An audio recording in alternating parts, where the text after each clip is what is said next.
Contrairement à ce qu'on croit, le Gabon a plusieurs atouts.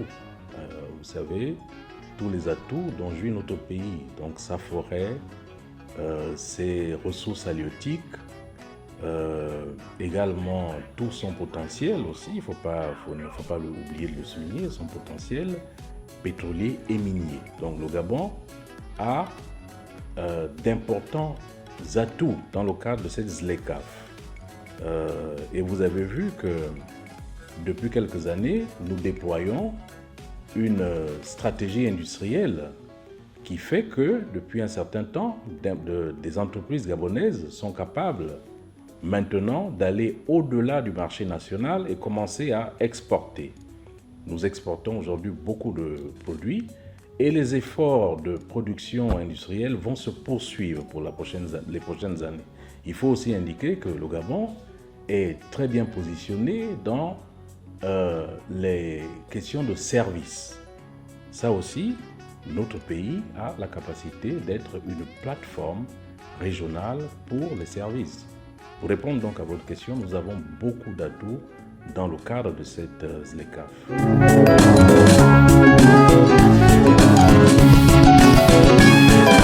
Nous avons des partenaires de toutes les régions du monde. Le Gabon est donc un pays ouvert à tous les investisseurs. Mais moi je dis que justement dans le cadre de cette ZLECAf, j'appelle aujourd'hui tous les investisseurs au plan national d'abord, parce qu'il ne faut pas oublier, et aussi au plan international. C'est le moment d'accentuer les investissements au niveau du Gabon. Le Gabon, qui a une place de choix dans la région, est un pays stable, est un pays avec une très grosse dotation de facteurs, veut se positionner aujourd'hui comme une plateforme de développement. Nous avons notre tourisme à faire valoir, nous avons nos NTIC, nos télécommunications, nous avons nos secteurs traditionnels. Le Gabon est plus que prêt à accueillir les investissements et à jouer son rôle dans ce grand marché africain qui vient d'être mis en œuvre.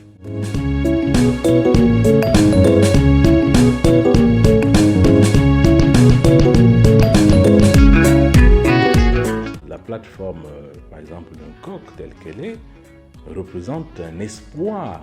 C'est un des plus gros parcs industriels en Afrique. Dans le secteur bois, par exemple, nous sommes très bien positionnés pour vendre ces produits aux différents marchés africains. En plus de nos acheteurs traditionnels qui sont en Asie, en Europe, nous avons aujourd'hui la possibilité de vendre plus en Afrique. Des productions comme celle de l'huile de palme sont déjà légion.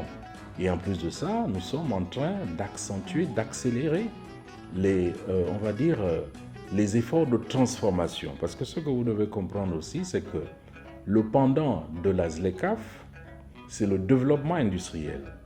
Nous avons une stratégie industrielle qui a commencé déjà à porter ses fruits dans plusieurs domaines. Le bois, les médicaments, l'huile de palme. Nous allons poursuivre avec les produits halieutiques. Alors, vous voyez, nous avons beaucoup de produits. Mais bien entendu, ce sont des efforts progressifs.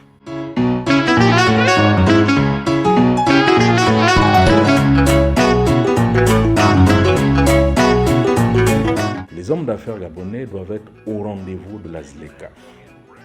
Vous avez remarqué que le ministère dont j'ai la charge fait beaucoup de sensibilisation dans ce domaine.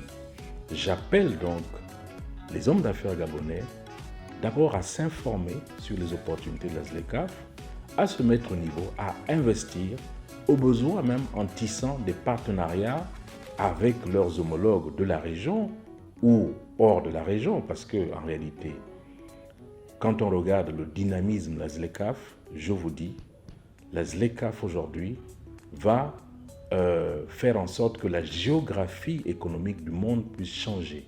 Parce que c'est aujourd'hui l'un des marchés les plus dynamiques au monde.